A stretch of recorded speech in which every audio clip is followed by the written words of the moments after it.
What's up, guys? How's everyone doing today? Friday, August 7th, 10:15 a.m. Wherever you are in the world, I say welcome. Hopefully you're doing great as you're checking in. We're going to just like this video. If you haven't subscribed yet, do that for me.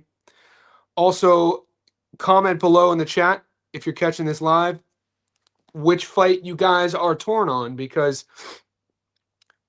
although there aren't many sort of big name marquee fights, there's a lot of money to be made this week. There's a lot of action, as we say.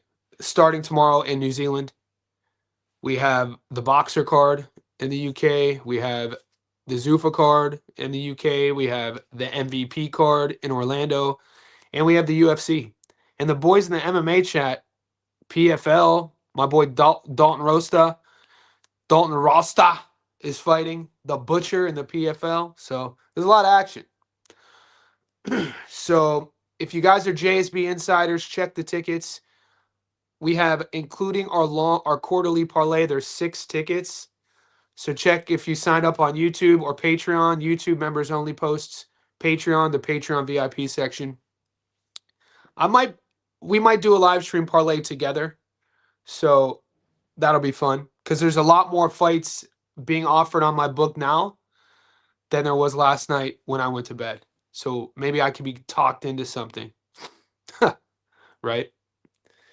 If you haven't joined our VIP community, the link is pinned on the screen. I'm going to remove it now, but I'll keep it pinned in the chat. It's a couple bucks a month. We stream all the fights there in the Discord. It's not just boxing or MMA. It's all pro sports. College football is starting soon. That's another one of my bread and butters to bet on. I'm generally a boxing guy, UFC guy in terms of betting. That's about it, really. But during college football, I do make a lot of money betting college football. So we're excited. There's a lot coming up as well. This is a busy part of the year. If you are in our Patreon VIP section and you're a JSB insider on YouTube and you're not in the Discord, either send me an email or on Patreon, DM me, and I'll send you the link now. If you're new, let's do this. We're a growing community. We're approaching 600 VIPs in the Discord. We started it last year from scratch. It's truly an organic community. We have pro fighters in there, pro coaches in there. We have writers, authors, really intelligent boxing minds. So I want to thank our community real quick, and we're going to get started. One of our boys, one of our JSB insiders, is fighting this weekend. On your betting apps, he goes by Tyler Christopher, but his name's Mike Tyler. He's fighting. He's a big underdog in the UK. So shout out to Mike.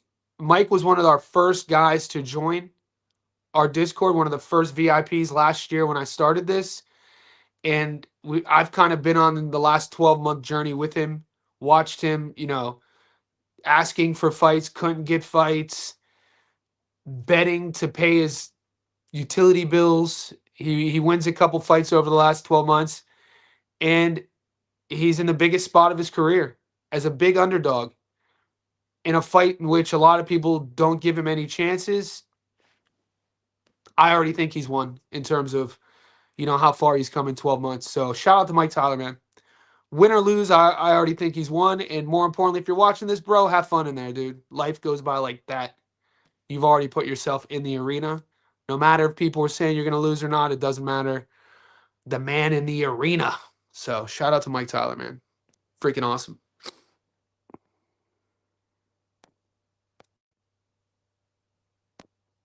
I'm going to get up with the chat now before we look at the book. Mike, what's up, Johnny? Is Luke Siaki on the New Zealand card live? He's in 4-rounders. Ooh, I don't know yet. I'll look at it. I'm not really a 4-rounder sort of guy. But if you're feeling froggy, and once we get to the books here shortly, we'll have a look, big dog. His debut fight is on YouTube. Very messy, unimpressive. You know what you should do is go to the Discord and message Boxin Booth. So you can add him in our Discord, BOX, the letter N, Booth. Former fighter down in New Zealand. He's a coach now. And he's kind of the guy I lean on regarding New Zealand domestic fights, all things New Zealand boxing. He's kind of the guy I go to. He's in our community. Big Shadow. What's crack-a-lacking? Is Crystal Rosado going to be in a parlay? I just got Crystal. Crystal's fun to watch, man. Crystal is Amanda Serrano's protege. She's a good, the value's pretty good as we speak. The reason why she's not in a parlay for me, because by the time I gave you guys my parlay, I wasn't getting her fight. So I'll have a look at it once I catch up to the chat. If I could get Crystal on points, I'll probably play her on points. She's tidy. She has a good motor. You can see why Amanda has put a lot of energy behind her. She can't, I don't want to say she can't punch, because punching really isn't a thing the ladies are known for. But dude, she's fun to watch. She's in entertaining fights. So I like her to win. I think Crystal Rosado's in a great spot to get another W. She's always going to come in shape. So yeah, not on the parlay the only reason you don't see her on my parlay is because I wasn't getting the opportunity to bet on her when I put together that parlay. Steven Asplin, most significant strikes. If you got it, smash it.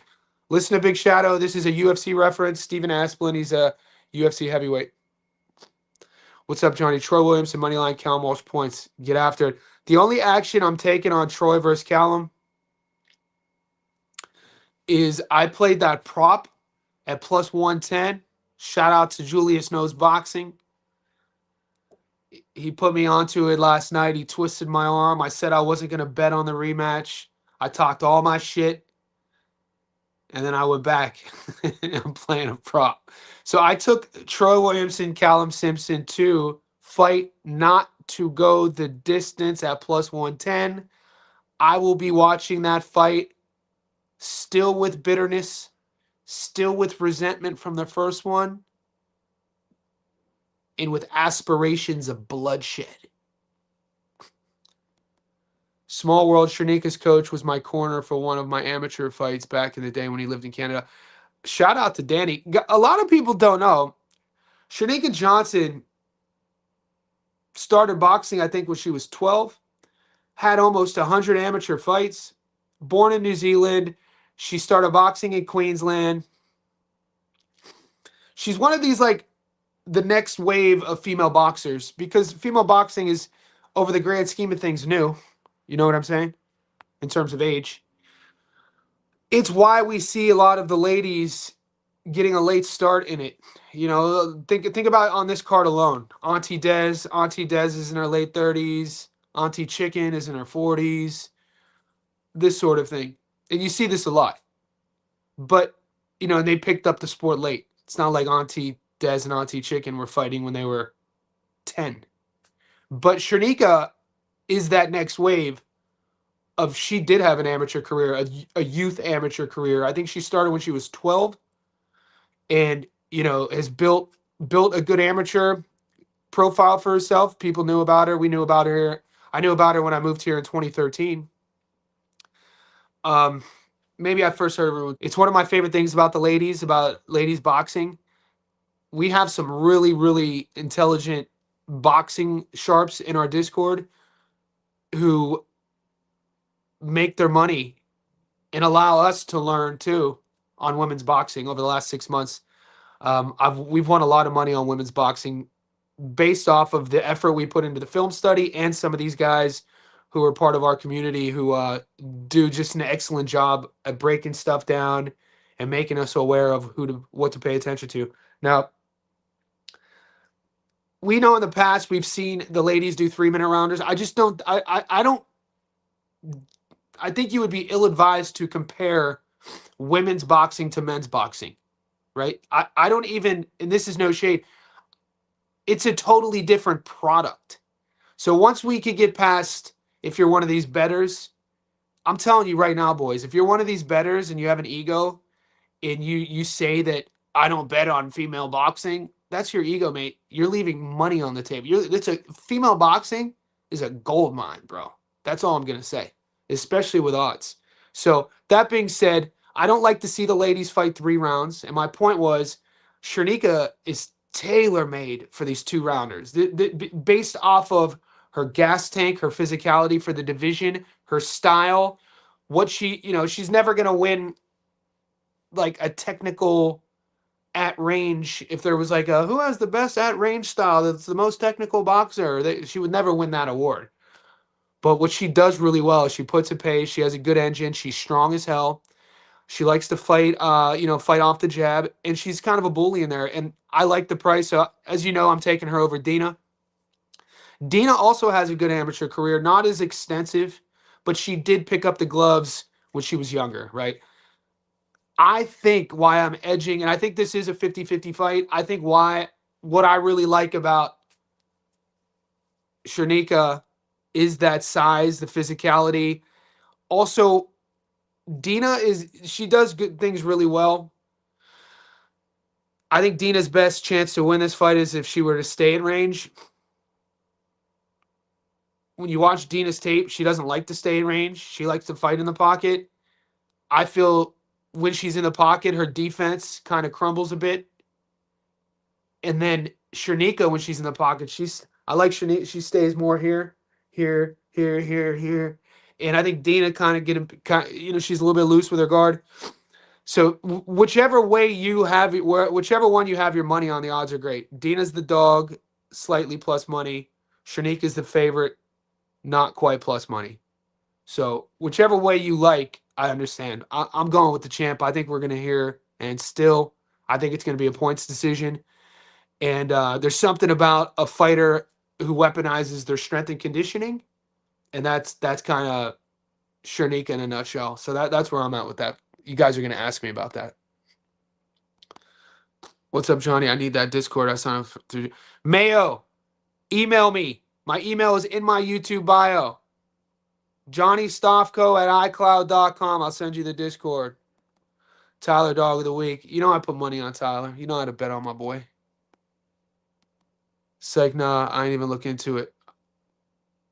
Morning. What's up, Young? Moonshot back in the house. Moonshot, the value you add, brother. I know you're this young fella puts together like there should be something should be said about putting together a parlay with like crazy odds, like a 10-legger, but the odds are like 8,000 to 1. And most people would say, conservative better. Oh, that's stupid. That'll never hit. Well, I've hit one in the last 2 months, and I've seen Moonshot hit them pretty periodically. That's not what I'm talking about. The energy that you bring to the group, though, when you post the Moonshot parlay, that's why you should keep doing them. The boys aren't betting their wallet expecting them to win, but it's like, hey, we got our heavy bets. We got, we've gone heavy on this dog. We've gone heavy on this 2-leg. We've gone heavy on this method of victory, and we're going to sprinkle something on the Moonshot. And you see one of those legs hit, and then 4 out of 10 hit, and then the energy comes up. That's why you do them, bro. Keep doing them. It adds value, bro. Anyone familiar with Diego Krasimirov? I know he's fighting this weekend. He's fighting a guy. I'm kind of embarrassed that I know this. He's fighting a Brit. I think the Brit's what is it, Glees? The New Zealand card is on tonight for us. Why did I think it was Saturday? No, it's on tomorrow.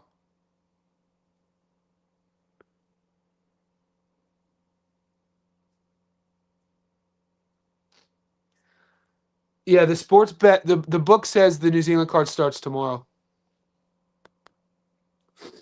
Aaron McKenna points, Simpson fight not to go the distance, Aspen fight not to go the distance, DR fight KO. Mayo, what are those odds, brother?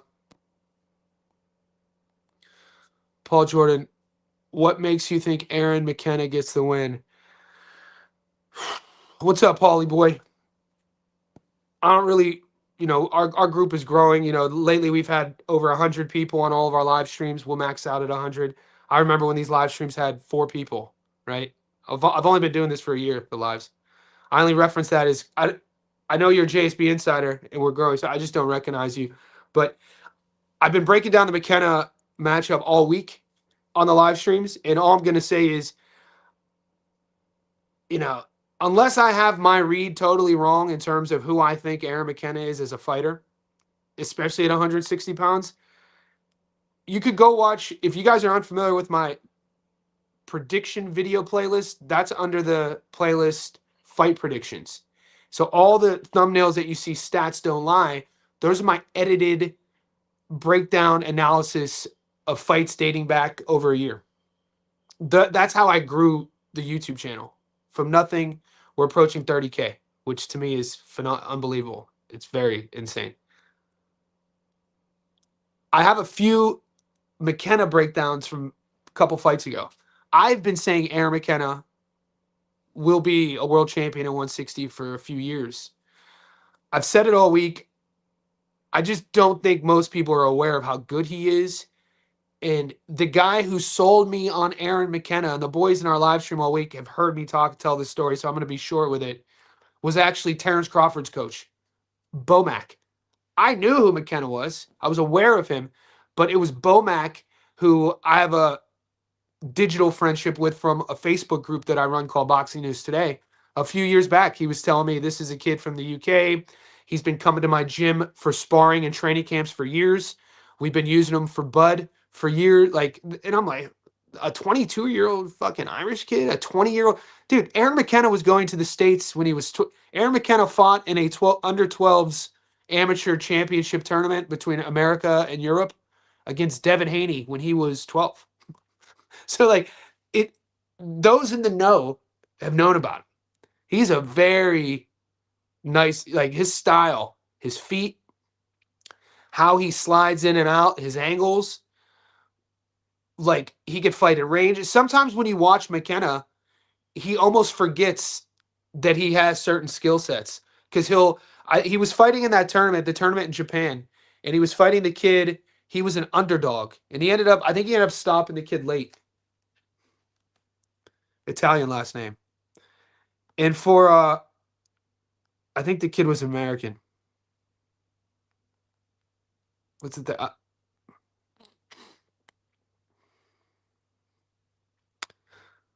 Was it the Estella fight?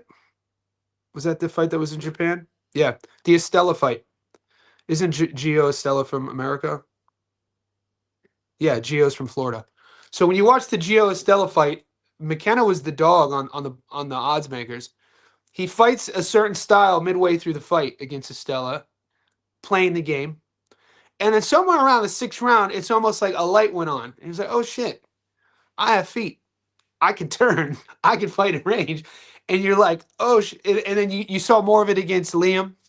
He ended up stopping Estella in the 10th. He's nice, man. He just turned 27, 160 pounds, growing into his matured man sort of state. He has a good jab. He's a good body puncher. He does a lot of things really well. I think the knock on McKenna is people just don't know about him. And the lack of activity over the last year and a half wasn't due only for not getting fights. And so with the shuffled 160-pound division, with Alam Hunalay testing positive and then moving up to 68, with Shiraz moving up to 68, I think Adames, I heard rumors Adames might stay at 60. Who knows? We know he's a beast at 60, and we know Lara is there at 60. So this is for a vacant belt. I think McKenna, we're going to see levels, and I think those who haven't seen him fight a lot are going to be like, wow, I didn't know he was that good. And I asked the chat yesterday, I've been asking you guys all week, if I'm wrong on this, I want you guys, maybe I'm seeing something that I'm not right on every read.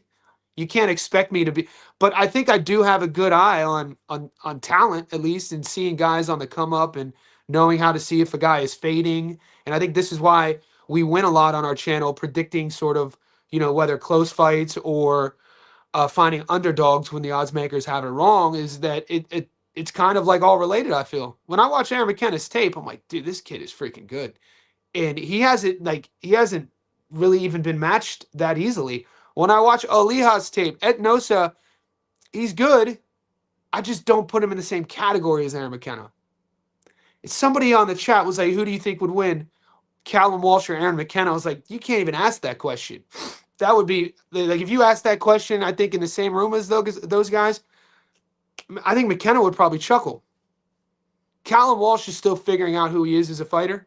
I'm not trying to negate what his ceiling could be, but McKenna is in terms of career progression, McKenna is way more polished with way more skills, with a way deeper identity of who he is in the ring. When you watch him fight, just, certain guys have a posture to them, certain guys have a psychological optic of their style, of how they operate.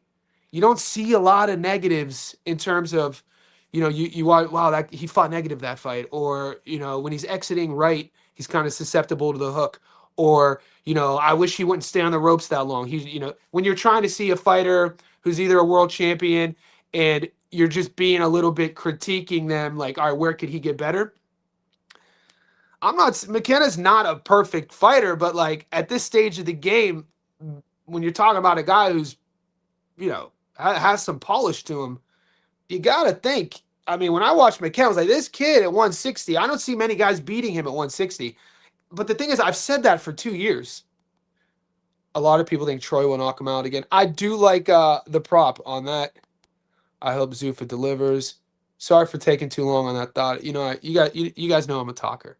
I used to do live presentations for corporates, so like talking is kind of my wheelhouse. Man, women's fights I tend to stay away from. I don't like putting Rodrigo. Where's Barium boxing at? Is my boy Barium in the chat? Barium needs to pull Rodrigo aside and kind of go, walk through the park. Be like, yo, Rodrigo, let me speak to you. Let me talk to you about something. I got something you might not never know nothing about.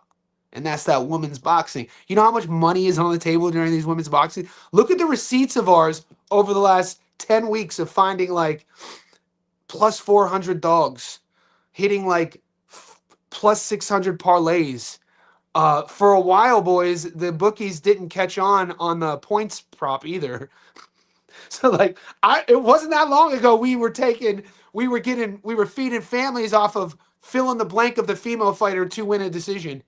For a while, we were getting that prop at close to plus money. And so it became a joke. It is a joke in our Discord when people are like, oh, do you think she will win by knockout? We're all like, well, the only female we play by knockout is Gabby Fundora, because she's kind of been the one over the last 12 months to be the sort of opposite end of that points prop. Like, so, will it be stoppages on the MVP card? Maybe. But unless Gabby's fighting, I tend not to play the female knockout. What's up, Johnny? Do you feel Galley going the distance? Funny, just talked about that. What do you think about Billy Pickles? Bill Pickles. A little UK dust up. Classic UK Brit. He's a slight favorite.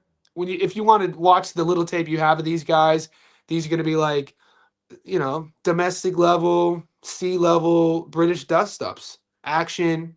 Neither guy is going to be a world champion, but these guys don't. That's not why they're fighting. You know what I'm saying? I think Pickles should win if you want to like dissect the resumes a little bit. His opponent really. But if you want to, I see why you want to bet on the fight, because the odds 58% return on Pickles. If gun to my head, I would take Billy to win. Sorry, I can't tune in. What's Simpsons Williamson pick live bet? Fight to not go the distance. Sharnika straight punches will be your key to break. Dina coming in. Yes, and I think also how Sharnika, like, excuse me, when Sharnika's at range, she kind of starts a little bit split stance, and she kind of like thinks she's being slick, hiding what she really wants to do. She throws a jab, split, and then as soon as that first jab lands, she adjusts her footwork and she brings that right foot, not necessarily parallel with her lead foot, but it's enough to then give her opponent both shoulders, and she's looking for that range to, if my head could touch you, you're close enough to get touched, sort of thing. So it's one of these things when you're teaching somebody how to fight on the inside. You don't need to see them. You just need to feel them. And that's where she wants to be. She wants to be at that range where she no longer needs to use her vision. She can work like kinesthetically. That's what you would say. You feel it. So whether it's the head on the chest or shoulder near, and then she can work there and then lean in and use that power from her legs and her core. Very strong. She's doing a lot of like I said, her punching technically is not going to be anything people are going to say, oh, she's a very technical boxer. But she does things with her lower half. her base and her foundation that is very technical. If you're watching, like how to brace and how to posture up in the pocket, head placement, all that sort of stuff. If you've never fought before or fought or know what to look for in the pocket, she's good at all that stuff. And so she knows where, her wheelhouse isn't going to be at range. And I always like when a fighter understands what their strengths are and then works on other areas to suit those strengths. So like with her, she's not going to be the best at range. She wants to be on the inside. Her coming, the division she's at currently 5'5" with, where she walks around at naturally. All right, I'm going to weaponize my cardio. I'm going to weaponize my strength and conditioning. I'm going to come in. The one thing you'll never be able to say about Shanika Johnson is she's always coming into a fight in shape. And that's an admirable style. And that's why I said earlier, these 2-minute rounds for a fighter of her strengths, tailor-made. She's a tough night out, and she's getting better. I know you look at the resume. I don't think you could really. You would be doing yourself a disservice as a bettor if you're making bets, and you're probably not winning consistently if you're doing this anyway. So this could be a moot point, considering we have a really educated chat. But if you find yourself making bets on sort of canceling current status of fighters out based off of what they look like when they were at their worst 3, 4, 5, 6 fights ago, it's probably not the best strategy. King Callum better go crazy. The Irish crowd's going to be crazy. Mike Tyler about to get his ass. My boy, this is a business. Hey, I respect it. Look, I respect it. Actually. Yeah, he's a big dog there, man. I think the PFL card has a lot of good looks. Name me some of them. I usually don't bet women because I didn't grow up watching it. I'm looking into it more. Love the JSB. Couple boys have copied my moonshots when they hit. It's good. Yeah, yeah, but you know what? You're a young buck, and one of the things, and I'm not trying to ever sound preachy with any of this, but just I am a coach and I'm a teacher, and a lot of my clients and students are guys, in between the ages of like 18 and 30. Kind of my demographic as a coach and teacher is that don't get distracted or don't get caught up in always needing to win to then tell yourself you're not adding value. Of course we want to win. That's the drug though. That's the endorphin rush, the chemical release in our brain when we win, especially if you're giving tickets away and you're helping others win. And then when they don't win, the downfall is the loss because you're not only disappointed you lost, but other people listen. You got to look past that, bro, and the in between, what you're doing in between. Like I'm tailing one of your plus 8,000 tickets, and to me, look how my face changes just talking about it. Like, cause it's hope. You know what I'm saying? Like, if one of those motherfuckers hit plus 8, you can put $10 on that. If one of those motherfuckers hit, you know what I'm saying? So that is also what you're doing, like that element. Because my betting style is a bit old man. I'm like, I take risk, but I'm not that risky. Every ticket you're getting is plus money, so I'm not going to give you like I couldn't do what I do. I feel if I wasn't finding you plus money tickets week in and week out. But a plus 110 is way obviously less risk adverse than a plus 8,000, and that's why we like what you do, though, bro. Keep doing it. Rolling with the 4-pick Callum. Yeah, Sam Hickey. Let's go. Let's go. JSB Insiders tapping in. Yo, Johnny, do you have a Callum Simpson to get his revenge? My play, real quick, boys, is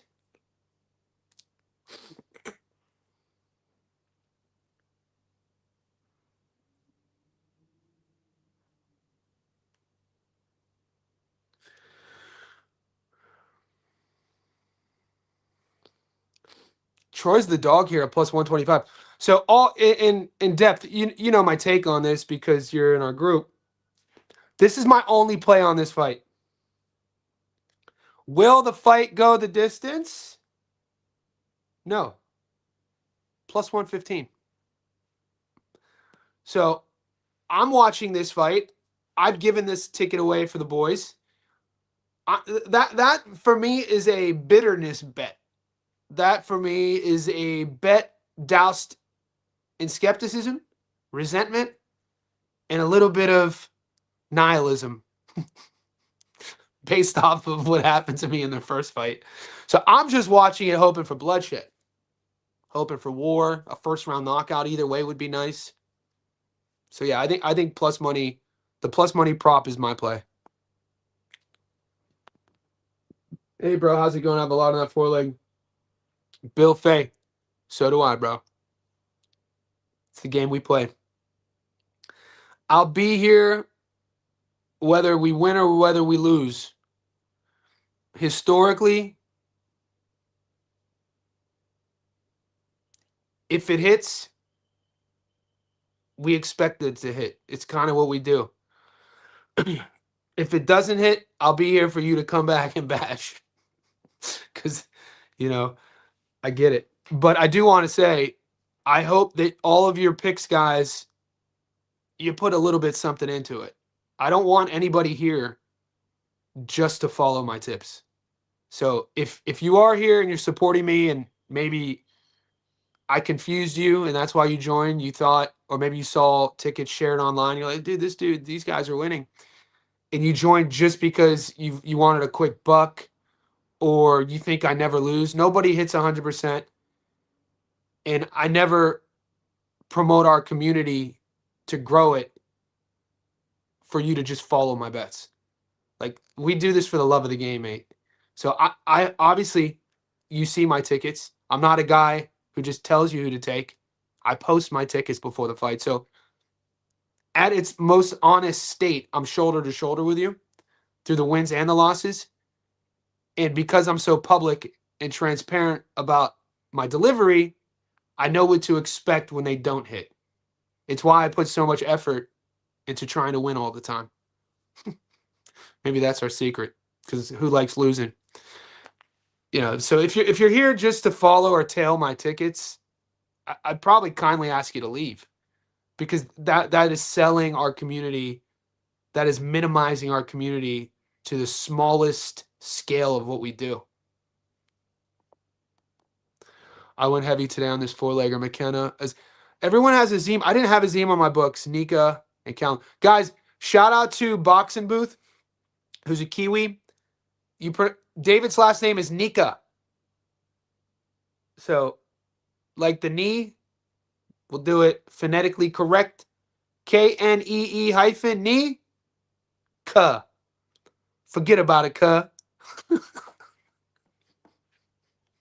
How the hell did they say to Paul Walker's character, here's what you're gonna turn to Tyrese when you guys leave the building, and after Tyrese is hounding you, he wants to know, all you're gonna do, you're not gonna stop, you're gonna continue walking, you're gonna look over your shoulder to Tyrese and say, forget about it, cuh.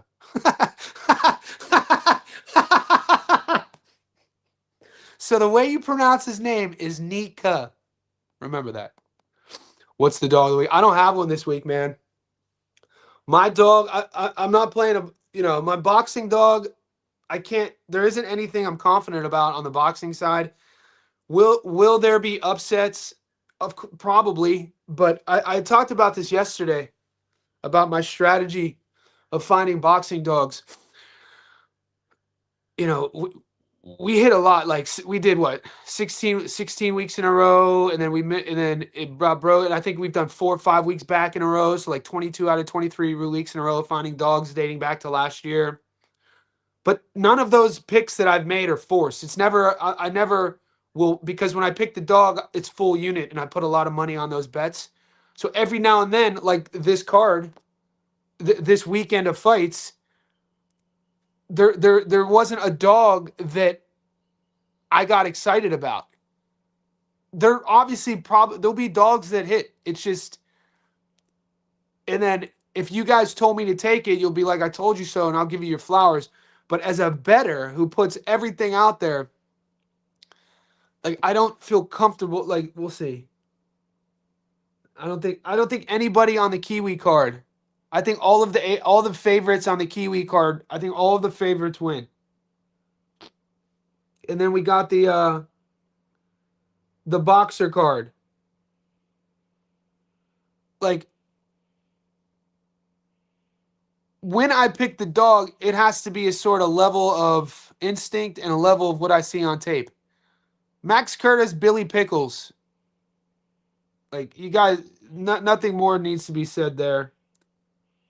So a lot of you guys in the chat online were selling me on Mark Buke as the dog.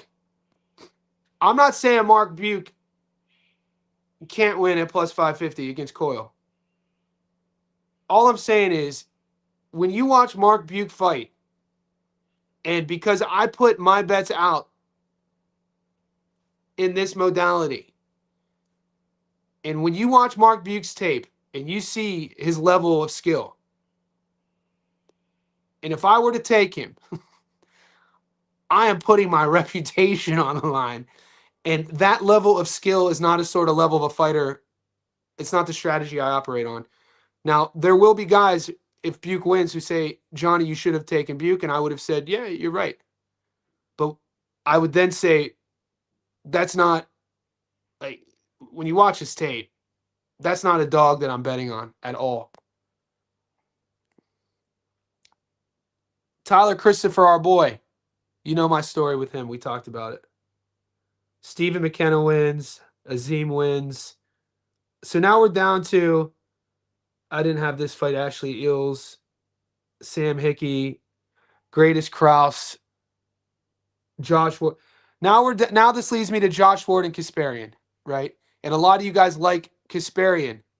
And I'm not trying to talk you guys out of not taking Kasparian. But once again, the strategy that I operate on, which the receipts speak for themselves, I'm not about to jump on a amateur guy from the Netherlands who hasn't fought anybody at the pro level or even traveled before, who has a style that is, he tells the entire world what he wants to do, as the dog against a guy at one time. Joe Ward was Joe Ward, they took him to America. This was a guy who had a lot of hope. I'm not saying Ward, the Kasparian, can't win. It's just not, Kasparian's not the dog that I get excited about. So I'm passing on that. Callum will win. If anything, if you want to play dog, Troy should be your guy. He won the first fight. You saw how that went. He should be your guy. But Troy is 35. The boys in the chat know why I'm not betting a winner. I'm just betting the prop, which is plus money. So that fight cancels it out for me. But if you're looking for a dog, you got, well, the last fight, Troy won by stoppage. He was, controlling the fight midway through.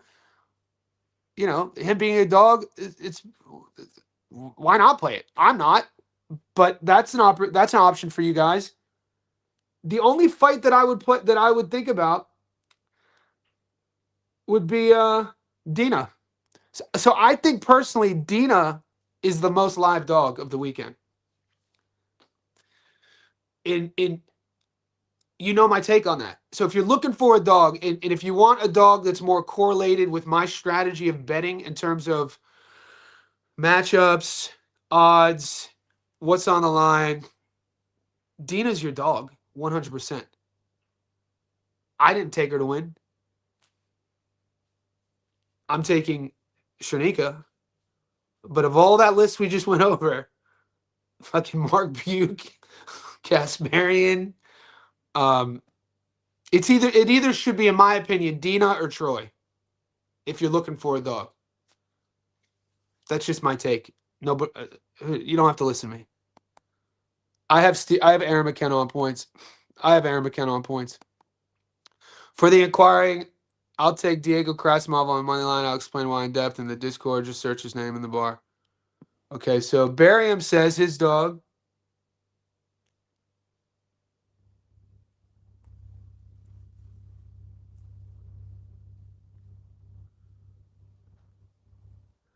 Okay, so Barium is telling you not to, because somebody brought up Ashley Eels at plus 320. If you're in our Discord, go to the boxing chat in the search bar, type in Krasimov, and you'll find Barium's reason on why not to take Ashley Eels. Okay? And this, in a nutshell, is our community. Thank you, Barium. Appreciate you. Me too. He gave it out yesterday on the live. I'm 2,000 invested on that parlay. Future 160 is Yo-Yo, Hernandez, and McKenna. I can't argue. Yo-Yo's coach is in our group. Shout out. He's a JSB insider. Do you think McKenna might lose first round? Ed Nosa is going to bring it to him early. Ed Nosa, but Aaron's not really a guy to give rounds away. Aaron's going to want to make a statement. He's not going to want to look at any level, guys. And their camps will know this. At any level, the last thing you want to do as a fighter is give an undefeated fighter early confidence. An undefeated underdog fighter. There's no way McKenna. I don't think he's going to start slow. I think he's going to want to set the one of my favorite things about McKenna is he sets the pace. McKenna is what my old coach would call a tone setter. Some guys are tone setters, some guys aren't. Like some guys set the tone through Tank Davis is a guy who isn't a traditional tone setter, but he kind of sets the tone by giving the round away. Not everybody operates like that because not everybody has the same skill set. There would be times later on in the second half of Floyd's career where Floyd would operate similar to that. When Floyd was younger, that motherfucker would jump on you, dude. When I talk to young bucks, I always tell them, you guys need to refresh your memory and refresh your knowledge on Floyd Mayweather's career. Because when he came out of the Olympics, this motherfucker was a slugger. This dude was a pressure forward, get you out of there quick, aggressive. Boy, when he went by Pretty Boy Floyd, he was and shout out to Floyd for being so skilled to actually be good enough and be great enough to adjust his style once he started getting the hand issues. Like some guys get the hand issues and that's the narrative of their entire career. They had bad hands. Floyd got the hand issues and reinvented himself as one of the greatest defensive-minded fighters of all time. But when he was younger, man, this kid was an aggressive puncher. He was really fun to watch. So McKenna, when you watch him, you'll see what I mean. He sets the tone. He lets you know early on that this is going to happen at my range. It's going to happen at my pace. And if you don't like it, I'll invite you in and let's see you take these risks. And then I'll make you pay for it. And I'm either going to domesticate you or I'm going to outskill you. And this is either going to go a long way. It's going to be bad. It's going to be bad for you. Or you either McKenna's that good. What I've seen, his opponent isn't too bad. Big, fast, not as polished, though. Italy, German fighters on. Yeah. He's that really matters in this case. Level of competition really matters in this case. When you're looking at tape, you're looking at. There's one thing with a guy beating up guys on the domestic scene. There's another thing with a guy when he steps up at the world scene. You really see the contrast. That Danish girl is built like I'm not big on Neeks. She's not built. Dina? Nah, Dina's gonna come in, I think, an inch and a half shorter. She is coming down a weight class. But when we're talking physicality and width, we'll see. I shared a photo earlier in the week of them facing off. You could see even though Sugar is fighting in the division down. Aaliyah hasn't boxed in 11 months. Both McKenna and Aaliyah have been inactive. Yeah. I don't put – they're young. Like, McKenna just turned 27. Time away at 27. It's not – Jay, about the McKennas. That kid – those guys live in the gym. So he hasn't fought. I'm fine with it. If he was 35, that would bother me. Not 26 turning into 27. Billy Pickles isn't that in there. Rugrats. Tommy, I see Nika and Mason any early. Yeah. So I do, full transparency, boys. I have Nika on a juicy four-legger, but I did play a Discord prop, which the only people who saw the ticket are in our Discord. I took Nika 1 through 6 at. I played this on Monday.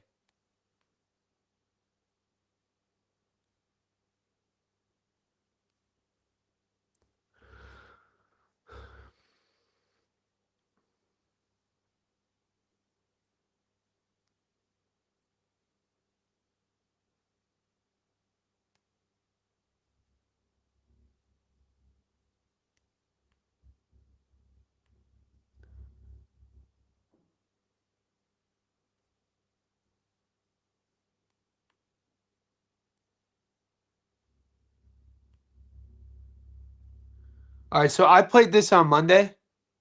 I have action on David Nika 1 through 6 at plus 310.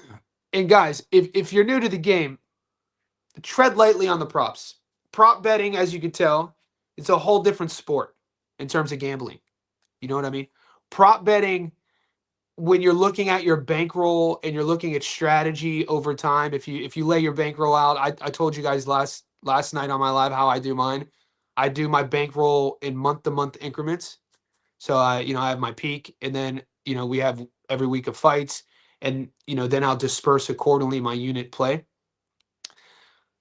Prop if you're playing props, whether it's Nico 1 through 6 or fight not to go the distance, whatever it is, your unit play, at least for me, my unit play is never.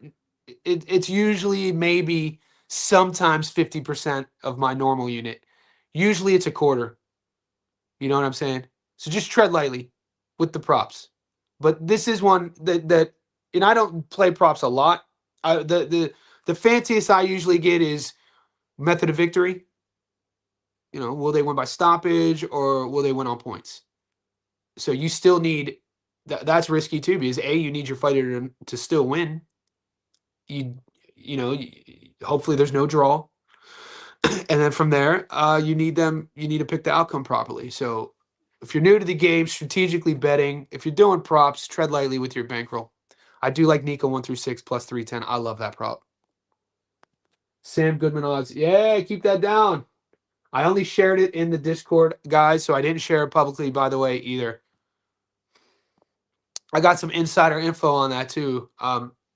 One of my clients, he's a Australian Commonwealth Games boxer.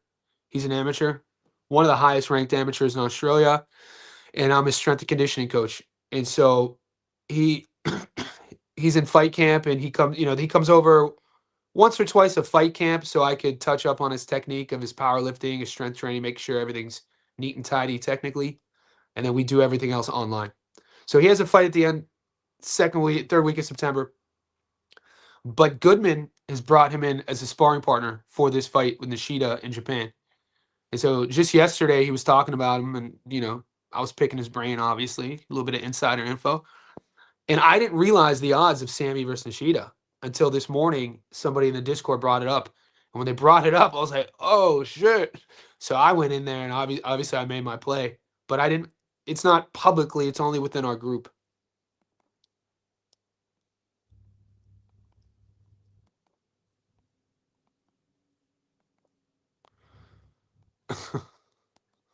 What's up, Bradbury? What do you have? Omar Bradbury's one of our MMA guys. And Chantel Cameron, my dog of the month. Bookie's blessing us with the odds of plus 225. Got her on a couple lays, 50-50 fight. There's no way.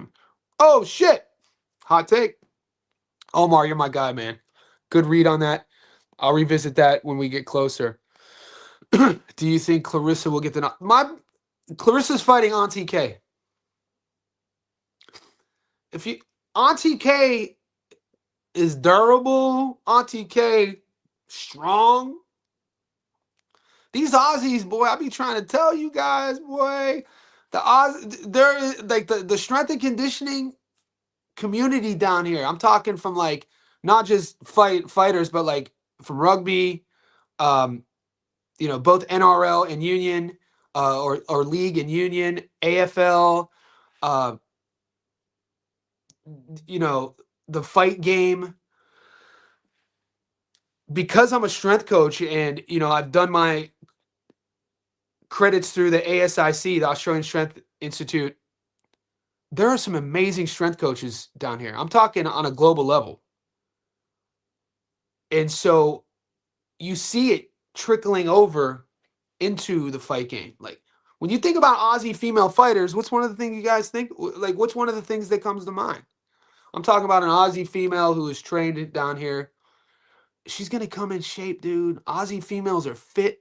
They're strong because they're doing strength and conditioning. There's this weird old school mindset of the old way of boxing is you spar, you do your road work, you do like the heavy bag.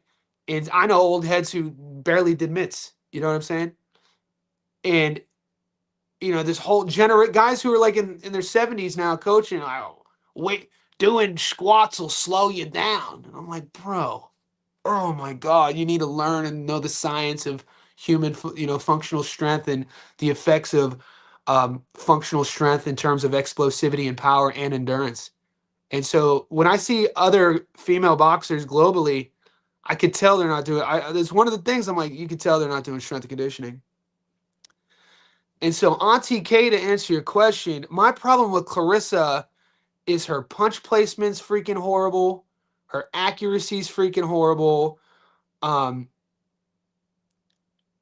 It's hard for her to call it, like, obviously her credentials are unmatched, right?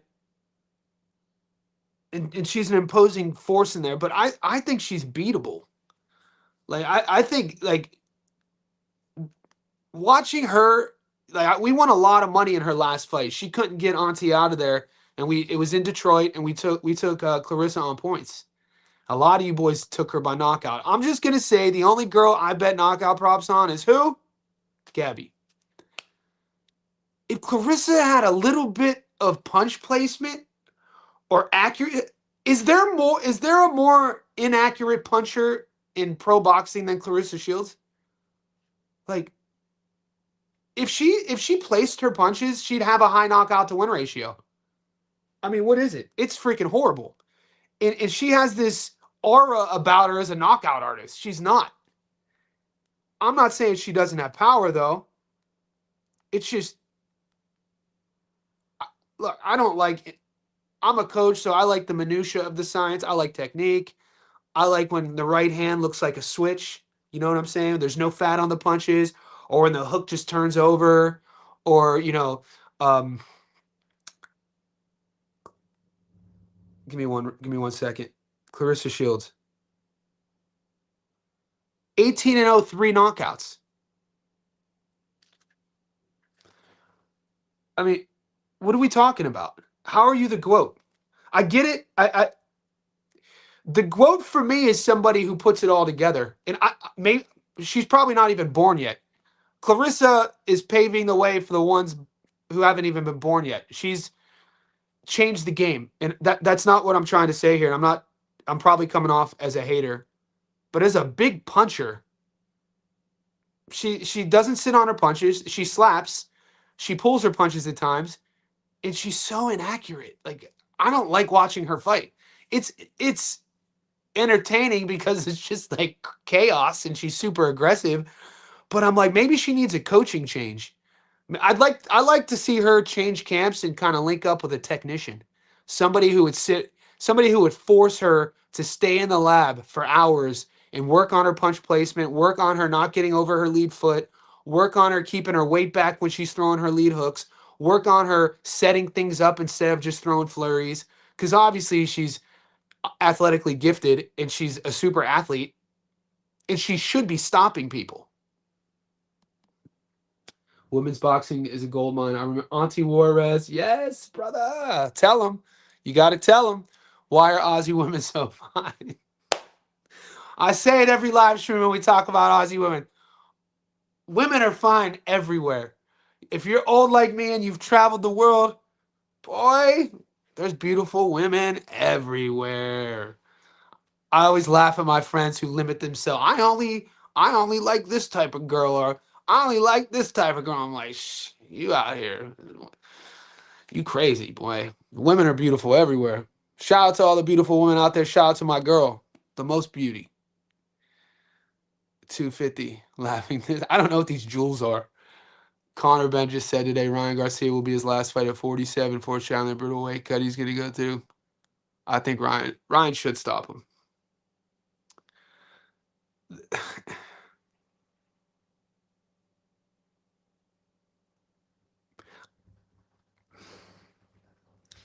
I think with each fighter, the longer you guys grow in the sport as boxing heads, you guys are all boxing heads. We peaked at 110. There's 77 in here. The longer you guys are in the sport, and maybe some of the boys are older than me. I get the statistics. A lot of you guys are younger than me. What happens is you learn to find something in every fighter that you might like. You don't have to like the fighter, but there might be something in that fighter that makes you watch them when they fight. For me, Connor Ben, I just love how determined he is. And you can say what you want about his personality. He's no altar boy. We know about his history, whatever. You can't take away, you can't deny when he's in the ring that kid, um, the destroyer, the nickname, he it might not make sense on the knockout to win ratio, but when you just watch the determination of him training and you watch the determination of his style, for me it's admirable. I look at that, I was like, bro. So I just think he's gonna fall short. I think he's gonna fall short.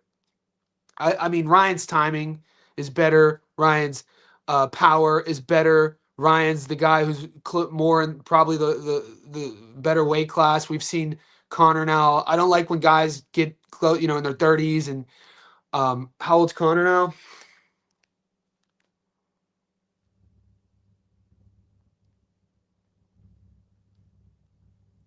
Connor's 29. He might be able to get away with it, but we know him fluctuating up and down. You put all this weight on, then you try to come back down. Do you remember when Roy went up to, I think, heavyweight and he beat John Ruiz? He put all that weight on, and then when you look at statistically from that fight, the rest of his career, it was kind of a mixed bag. I don't know if he would admit it, but you could hypothesize that just adding all the weight and cutting it down and kind of it affects a guy. So Ryan should be able to handle him. I'm not a Ryan Gar. I'm not the biggest Ryan Garcia fan. I'm not a fan of from a skill set technique wise. Ryan should be able to use his jab. We saw a backhand finally from him against Mario. He should have enough speed. His speed obviously is world class. You can't take that away from Ryan. You can't take away his power. He has a lot of technical flaws, though. His feet are terrible. He crosses his feet. The way he moves laterally, you never really see him following. Like he throws that when he throws his lead hook, he has such good timing. His lead hook, he has to set his lead hook up. He really, when he's throwing it, he's kind of hunting on the prowl. Sometimes you see guys throw their lead hook and they're baiting you in and they're on their back foot and then they follow it around. Ryan's more, his lead hook usually shows up from a different sort of approach. Very gifted dude. You could tell that as a young kid, he was so, certain guys, when they're so talented at things in every sport, unless they're an absolute monster or obsessed with the craft, like a Kobe Bryant sort of thing or a Terence Crawford sort of thing, you see it a lot. Guys will then just get comfortable and confident in what they're good at. And if they're good at something at a young age and something so technical as boxing, they will then kind of forget about other areas of their game to want to round up. And when I see Ryan, that's what I kind of see. I see a kid who, as a young fighter, great hand speed, always had good power, and probably, the other sort of elements of his game didn't work that much on. So he should be Ben, though. Soto is the cutest one, 1109 Elise Soto. Amanda Gallier, Tam Tebow, Shanika should cast us. Let's go. Troy with Callum points. Troy by knockout. Callum Walsh points. McKenna points. Gamrot money line. Let's go retro. Let's go retro. I love this one. Guys, we got 84 in here. Like the video for me. I hate talking business. You know that. Waiting for Floyd to come to BK to London. Is he coming to London? Jessica Messina is live against Yama, in my opinion. Yeah, I saw that. What's up, Pate? So I saw that on the books today, Messina versus Yama. And I don't mean to pass this comment off, but the longer you guys are on my channel, I don't come with an ego. I'm not gonna sit here and say that I know freaking everything. This is on the Kiwi card, guys. This is on the Nika card. Paid by punches. I don't know if you're in our Discord, if you sign up on Patreon, but we do have a Kiwi representative in here. His name is Boxing Booth. I'm not betting this fight, but I could ask him. I would ask, hey, Boxing Booth, if you're on the live chat, do you think that Messina is live here? Zab Judah was, yes. Great call. Great call, man. Great call. Zab, the guy, you're about to send me on a rant.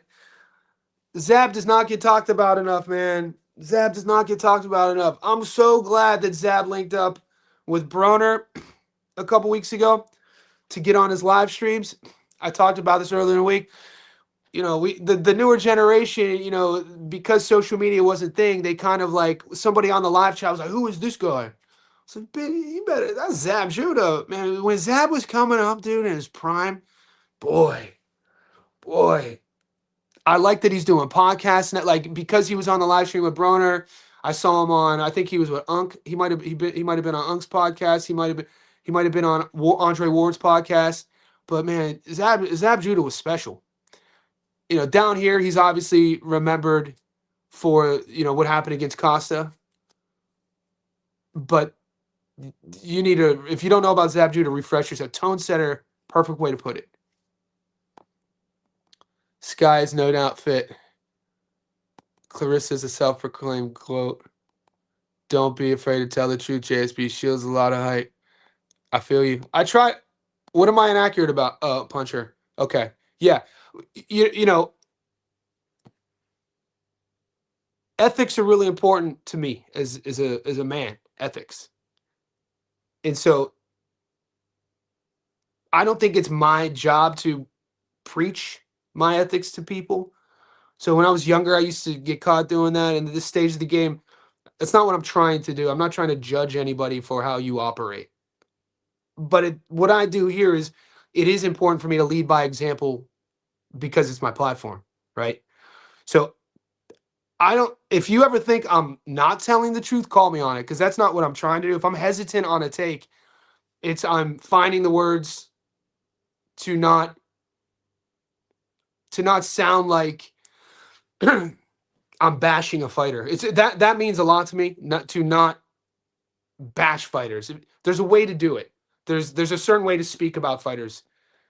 You grow up in gyms, man. You see guys when you're a kid. I told the story once. I'm like 7, and Southside Boxing Club, Youngstown, Ohio. And we had Henry Arroyo, we had Boom Boom Mancini, Ernie Shavers, and so it's like the late '80s now. And there was this guy at the gym that wasn't that old, but I remember he something was off about him. And I remember asking my dad, I was like, Pops, what's wrong with that guy? What's wrong with Louis? And he was hesitant about it. He was like, oh, he got hit too much. That's all he said. He's like, he got hit too much. The game is to hit and not get hit. I'm like 7. I'm like that big. I was an undersized 7-year-old. That's why he took me to the gym. And so that kind of put me on this path of like, oh, I was like instantly faced in real life with the consequences of the sport that I was learning. And it forever sent me on this path. Now at 44, it's still how I view it. So I try to catch myself if, to not, because it's a fine line. I have to pick winners and losers, and I see in the comments, The only time I'll ever really get fired up is if they're like casuals or trolls will come and try to call me out because I'm dissing their fighter or I'm dissing the kid from Philly or I'm dissing the like. So when you see me hesitating over words, it's not because I'm trying to not tell the truth. It's I'm wrestling with a way of how to do it in my eyes ethically. You think Callum Smith will knock out? You think Simpson will knock out William Troy? It could go the other way. I haven't heard this word all week. I haven't heard the word trilogy all week. Troy's a dog. He won the first fight by knockout. Simpson was what, a 5-1 favorite in the first fight? Got dropped 4 times in the 10th. The referee, dude, Simpson was getting his ass beat. The referee was like, how funny is it that like certain refs will either like UK contenders will let them die on their sword. UK prospect versus UK journeyman, we stopping this shit standing. We gonna see a little flurry, and then we'll wave it up. Like there's these double standards if you're paying attention to how refs handle things differently depending on the trajectory or the status of the matchup. That fight should have been stopped. Like that ref gave Simpson every opportunity in the book. No one's saying trilogy. If you guys like Troy's at plus money, dude, he won by knockout. If you guys like Troy to do it again, take him on the money line. But then if you like Simpson, does he beat Troy on points or does he win by knockout? My only play is the fight won't go the distance. Sometimes women drinks are a chance to grab a drink and bite to eat. I like it. She spams that same terrible combo. I know. Clarissa. I think if you bet Simpson 1-6 in decision from Dez. You think Dez beats Tam Tebow? Shit, that's right. Shit, that's right. I want 10 p.m. Conor Ben is already looking very drained like a skeleton. Will be such a good fight. Ryan in zone. It's easy work. I wouldn't be surprised if Ryan gets knocked down. So we saw, did Conor get a late knockdown in the second fight against Chris? And Chris was like, I don't like after fights, the excuses come because Chris was drained. He cut a lot. Yeah, but he took the fight. He signed on the dotted line. He made millions. The outcome is the outcome, right? But I think, did Chris go down? If he did, then my question's answered. If he didn't, when is the last time Conor dropped an opponent? Gamer. A lot of people lost to Dariush, man. Don't sleep on Benny Dariush, bro. Benny Dariush is one of those rare UFC vets who had 2 championship runs. Never quite got there, but look at his resume. Benny Dariush was a nightmare to deal with, bro. Great fighter. It's weird, like the UFC. And look, I watch. You guys know, I'm a day one UFC guy. I watched UFC 1, November 12th, 1993. I'm an old head. I have some of my favorite fights happened in Japan with the Pride. Some of my favorite fights were before the reality show. To this day, when I talk about UFC, I love the golden. I call it the welterweight golden era of like the 2010s when they had like Carlos Condit, Matt Brown fighting at 170 pounds, Rory, Robbie Lawler, Eric Silva. We had Johnny Hendricks. There were more too. When who is dude a kid that I'm still pissed that they didn't re-sign.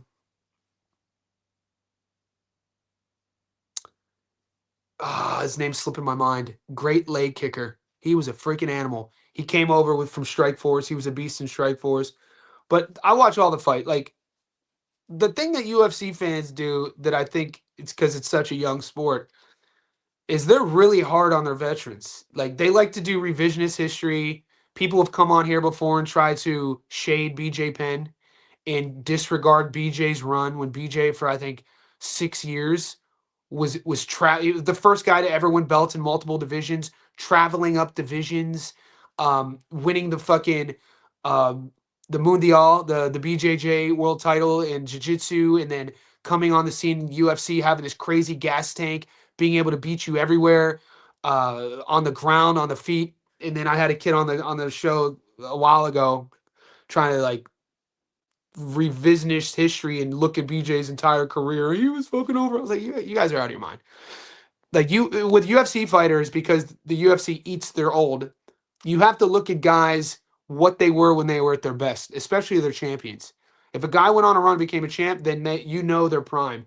And so it's not like boxing. You don't break down a boxer generally and you look at runs. You look at the boxers sort of full body of work and how they moved and how they operated and their successes or their failures. MMA is a bit different. You don't do it that way because of the history of it and how it's a different sport. And you know, Dariush is a fucking animal, bro. And Gamrot, dude. Gamrot has who's you guys are selling me on Quilland. Who's his best win? Anshul Jubilee? Like Gamrot's chain wrestling. The fight's in the Apex. It's in a smaller octagon. I think we're going to see a 50-45 situation.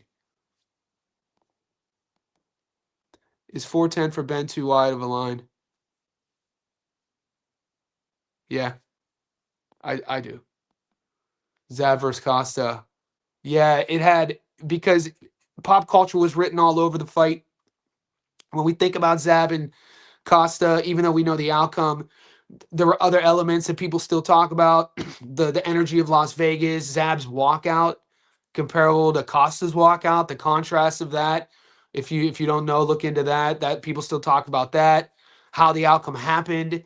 Um, People say that was the first time chicken dance was coined, when you'd see a fight, but obviously it wasn't, because we saw Mike Tyson do that to, fighters have been doing that to fighters since the beginning of fights, right? But that one was like on pay-per-view when Zab was trying to recover in his equilibrium. He just got caught in that spot right above the ear where your equilibrium goes, and your brain is telling you one thing, but your body is failing you. So the rat tail, freaking iconic fight. But Zab Judah was way more than just that loss when you look at his fights. I think he was early in his career, he might have been 13-0, 14-0. And he stepped up to fight Mickey Ward, dude. God. I'd like to talk to who was handling Zab then? Who was Zab's handlers when he was 14-0? Was it Don King? I was a kid. I would have been, I think, 15. But he fought Mickey Ward, bro. And Mickey Ward, this is a guy who cut his teeth as being always. This was before the war, Arturo Gotti trilogy. I think he fought him before Mickey fought Emmanuel Augustus as well, because that's a fucking great fight nobody talks about. You want to go fucking watch Emmanuel Augustus versus Mickey Ward. No one talks about that fight. Fucking crazy fight.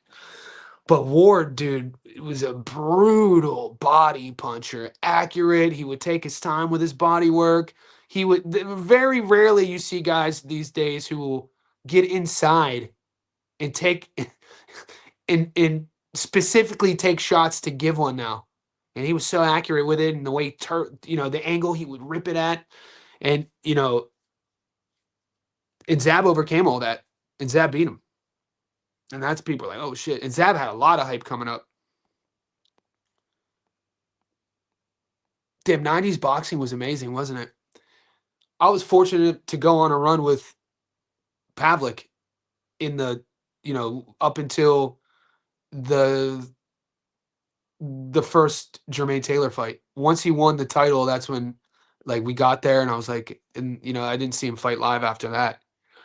But I was at Atlantic City when he beat Taylor. I was at Disneyland when he beat Max Zertuche. After he beat Zertuche, the Edson Miranda fight. Fucking great run. That. But the 90s too, man. Insane. Zab versus Cotto was legendary. Zab is a beast. Dude, we had Chico Corrales. Chico Corrales versus Luis Castillo. Fucking that. People don't talk about Chico enough either. Angel Manfredi. People don't talk about Angel Manfredi enough. Paul Spadafora, the Pittsburgh Kid.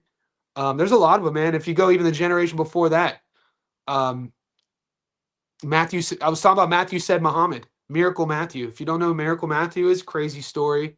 His parents in Philly left him on the side of a fucking highway when he was 3 years old. 3 years old.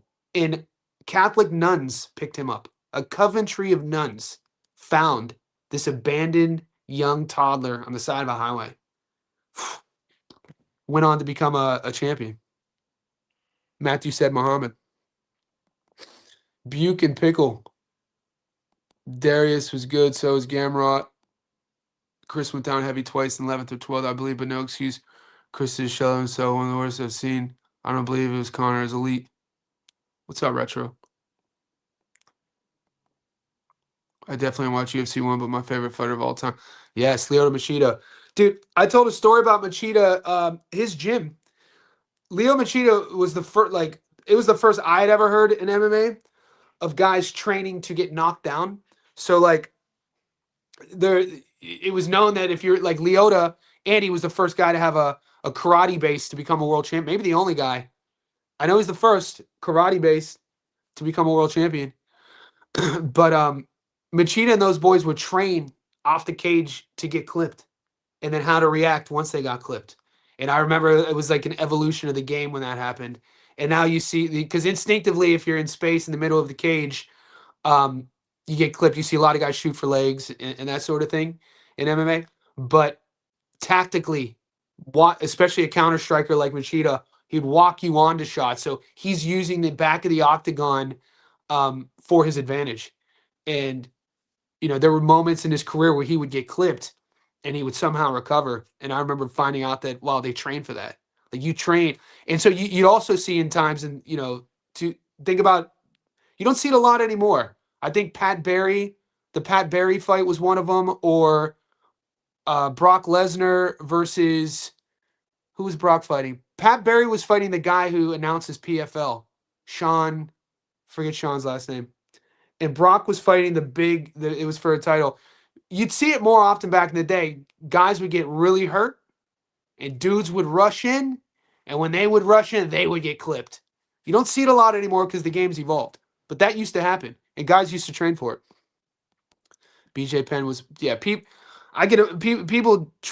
try to trip when they do revisionist history. Johnny, what boxer do you think would have had a different career if they had a trainer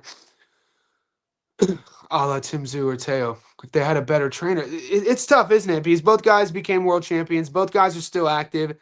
Timmy's 31. Teo's in his late 20s.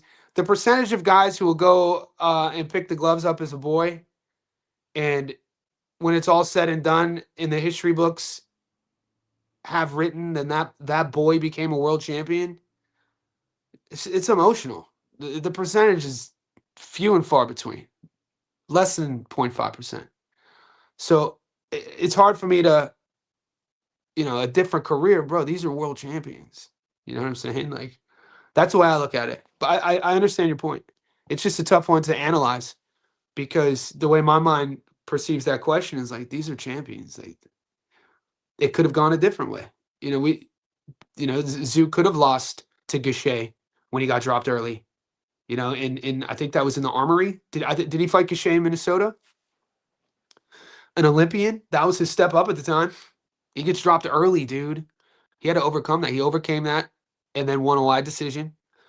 Things could have went the other way. He could have lost to Mendoza. Mendoza was coming off that knockout win against Fundora. People don't like we talk about these things.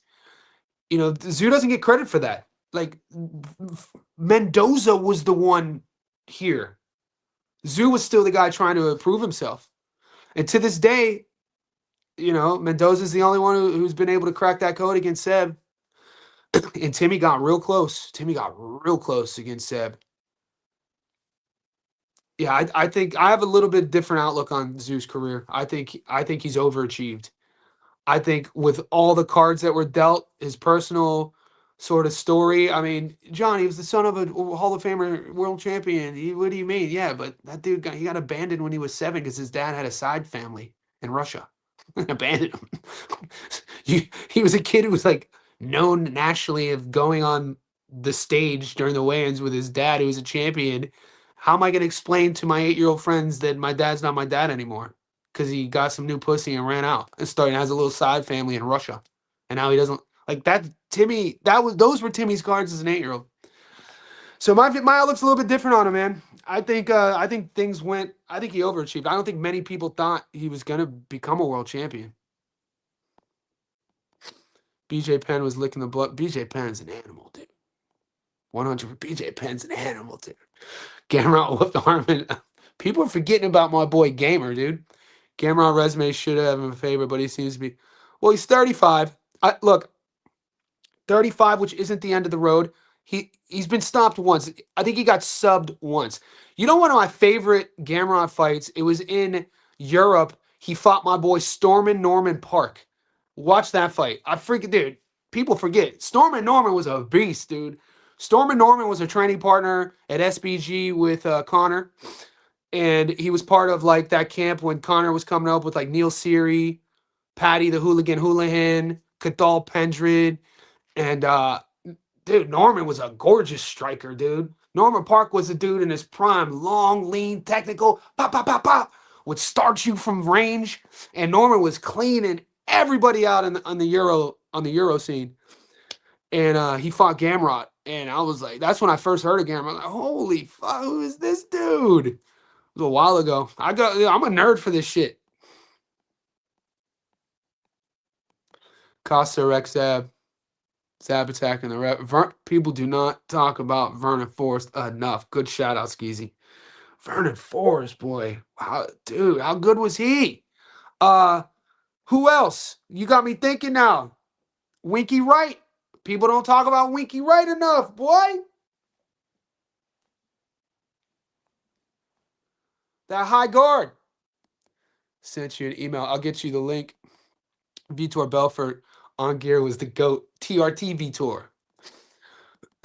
Barrera Morales trilogy was great. Shane Mosley, Oscar De La Hoya. Tito versus De La Hoya was great. Marquez versus Diaz. Dude, one of my all-time favorite fights of that era was Paulie versus Cotto. I remember watching that live in my parents' living room. It was like early 2000s. It was Puerto Rican Day Parade, Madison Square Garden, New York City. Both, you had a young, marketable, super charismatic Italian-American from New York, and you had the Puerto Rican. And the garden was cut in half, dude. The crowd, I'll watch that fight right now, dude. I always talk about, that was the first, I remember thinking after that fight, I was like, I've never seen a kid during the ring walks come into a fight looking so pretty and then after the fight looking unrecognizable. It was freaking insane. For Paulie to survive that fight, but also make adjustments midway through. And dude, Paulie was winning the later rounds against Cotto. It was freaking insane. It's one of my favorite fights. If you haven't seen Malignaggi versus Cotto, you need to watch that fight. Because Cotto was hitting Paulie with everything early, and he had to be thinking, how is this kid not going away? And, Paulie being an outside fighter, using his speed, trying to figure out Cotto, figuring out on the spot this amazing puncher who's, explosive and aggressive. And, bro, the styles. It's one of my favorite fights.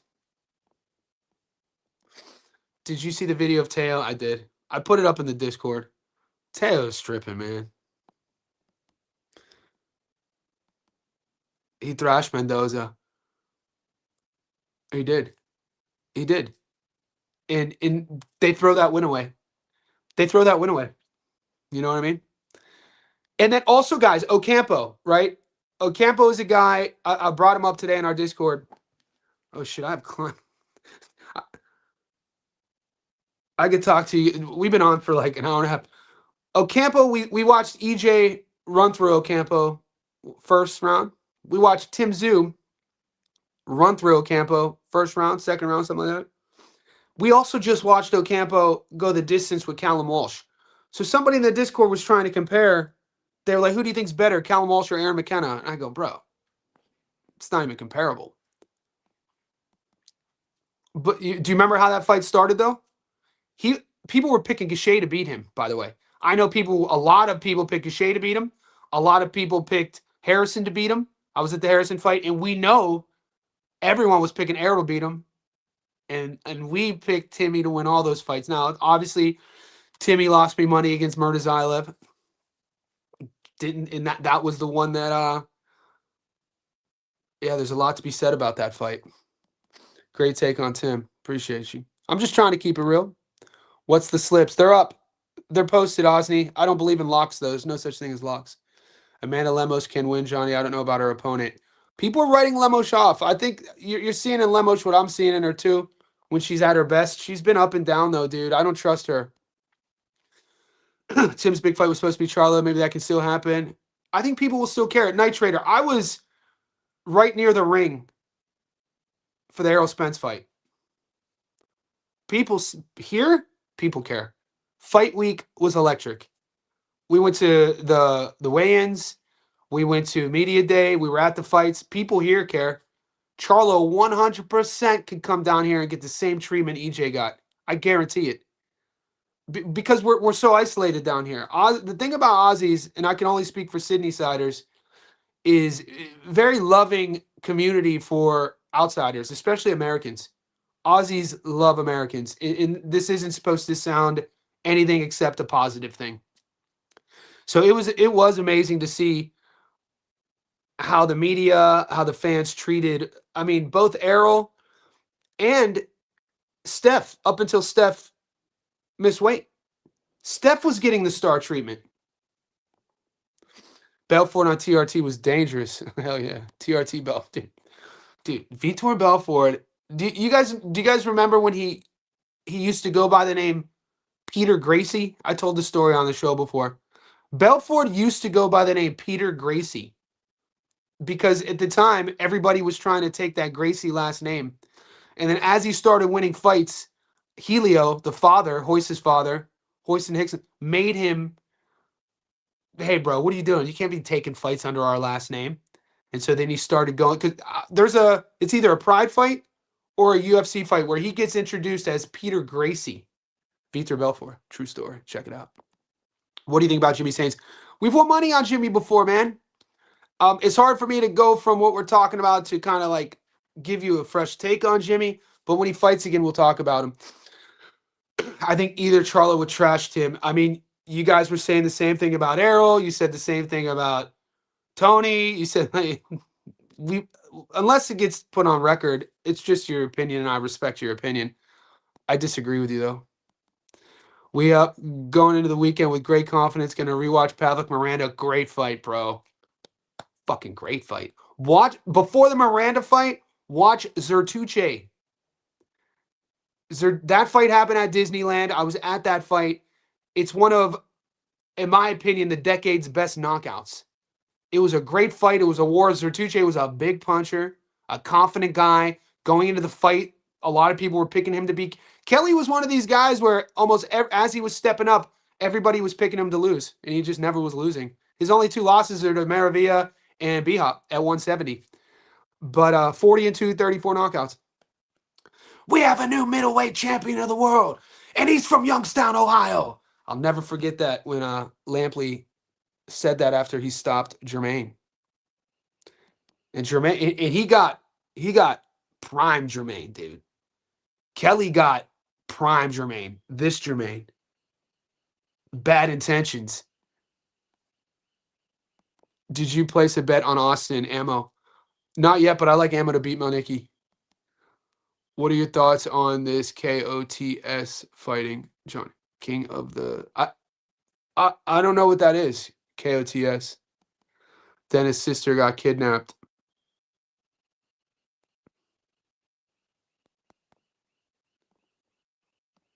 Can we do an August, September? Yeah, it's coming. Guys, our quarterly parlay has one more leg on it. It's the McKenna fight, and then we'll put together the next one. 90 minutes in, 75 of you in here. We have a big weekend in front of us. Whether we agree or disagree, I'm actually cheering for you. We're going to make money. We're going to find our victories. Like we always say, we're leaving here with something. JSB Insiders, we up.